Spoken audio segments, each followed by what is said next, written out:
Welcome back to page 121. Today we're going to take a look at rivals and enemies. I looked at contacts and allies not too long ago, so now we're going to look at rivals and enemies. Who are these guys? Why don't they like me? How can I get out of this situation? So again, we're going to the 2022 core rulebook update. And rivals and enemies are things you can gain during character creation. You can also gain them in course of your career as a traveler, and it can be story points for the GM to make. So just a real quick look at what contacts, allies, rivals, and enemies are. Over the course of their careers, travelers will have made friends and foes and established ties with various people who may play part in future adventures. There are 4 categories of such associates. I already took a look at contacts and allies. Today we're going to take a look at rivals and enemies. Ooh, this is way more interesting than contacts and allies. Well, not necessarily. It's just more obvious. A rival. A rival is defined as people who hate or oppose the traveler and will attempt to interfere or harass them. I think the word hate is a little strong for a rival, but different way people interpret things. That's fine. So a rival is someone who is feeding in the same ecological niche as you. So maybe it's another captain of a small freighter, and you've been stealing business from him, or he's trying to steal business from you. So he is a rival in that he wants something you have, but he's not yet risen to the level of enemy. You can have many rivals and sometimes not even know it, and I'll go into that in a minute. Now we're going to take a look at enemies.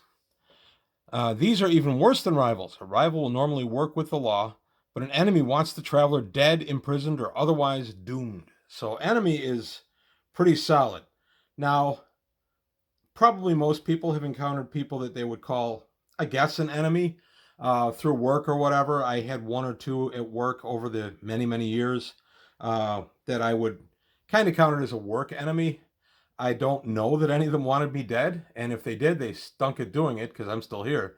But it's possible, and I've never had an enemy to that level, but then I'm not in a role-playing game. So if you want an enemy, or if you develop an enemy, the enemy should be pretty focused on making your life miserable, however they can do it. Now, normally work within the law, but an enemy wants the traveler dead, imprisoned, or otherwise doomed. Now, an enemy can also be satisfied by having you, say, imprisoned. Maybe they frame you for something. Have you take some cargo, but the cargo has contraband in it that you didn't know about when you inspected the cargo. Maybe it was put in later, or maybe it was there all along but cleverly hidden, where you didn't find it, but the customs inspectors did.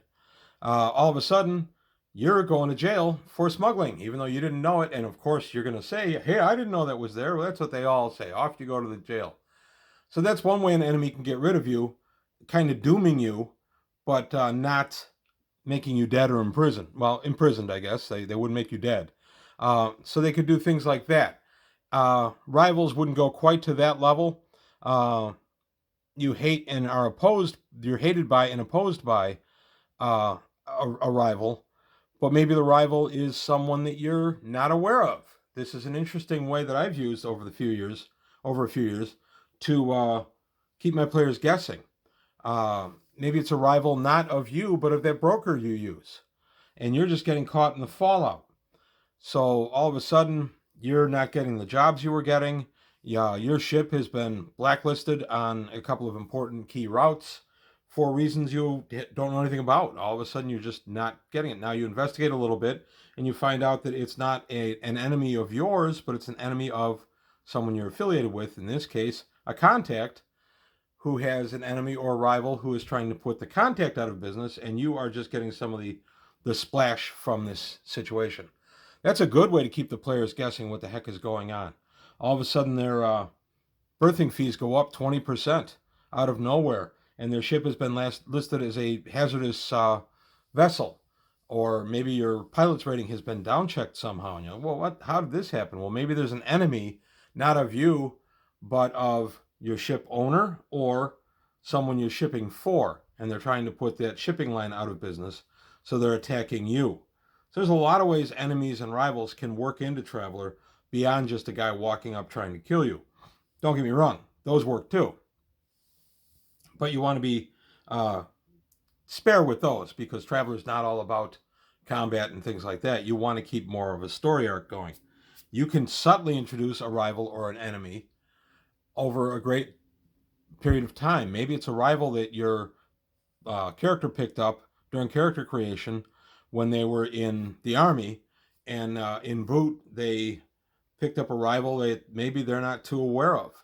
And as I used my example of the Allies one, where you have somebody who is in your background that you don't really remember much, but they remember you, and boy, they've really got it out for you. It's just an interesting way that you can build a rival or an enemy in, and then blindside your player with it. They don't even know it's coming. When you gain an associate from a random event, note it on your character sheet.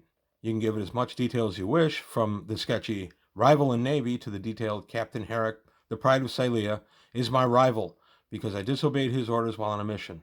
He had me drummed out of the Navy, damn him. I'll have my revenge. And as I said in my previous video about contacts and allies, this guy might not even realize you still hold a grudge against him. He may not even remember you. That can be fun too. And other travelers can be contacts, allies, or even rivals, and doing this qualifies for taking advantage of the connections rule. And I'm going to take a look at the connections rule in another short video down the line. So enemies and rivals and enemies do not have to be your Doctor Doom. They don't have to be your Loki. They can be kind of peripheral to your life. Even an enemy can be peripheral to your life. Maybe it's somebody you didn't realize. Maybe some shipping that you did successfully, yay, put another shipping company out of business. You didn't even realize it, or maybe you just heard a few rumors. Well, maybe that person who was put out of business, maybe his family wants revenge on you. They're blaming you personally for having put the company out of business and puts them into a worse lifestyle. So you may not even be aware you have an enemy. So that can be a good way for the GM to kind of pop one in on players. Very often when the players get an enemy during character generation, I'll say, don't worry about it. I've got it noted. You'll find out. And I won't even talk to them. Now, if they want to really develop the enemy, I let them. That's no problem. But if they're like, okay, I've got an enemy, then I say, fine, I'll take care of it. I put a note in my notes about this enemy that they have, and I know I owe them an enemy. And sometime down the line, I go ahead and I surprise them with it. So that's, as I said, enemies don't always have to be people that are trying to actually kill you. They can be people that are just trying to ruin you or ruin your life in some way. So that's it for today for Rivals and Enemies. I hope you liked what you heard and saw. If you did, please like and subscribe. And that's all I've got for today. I'll see you next time on page 121.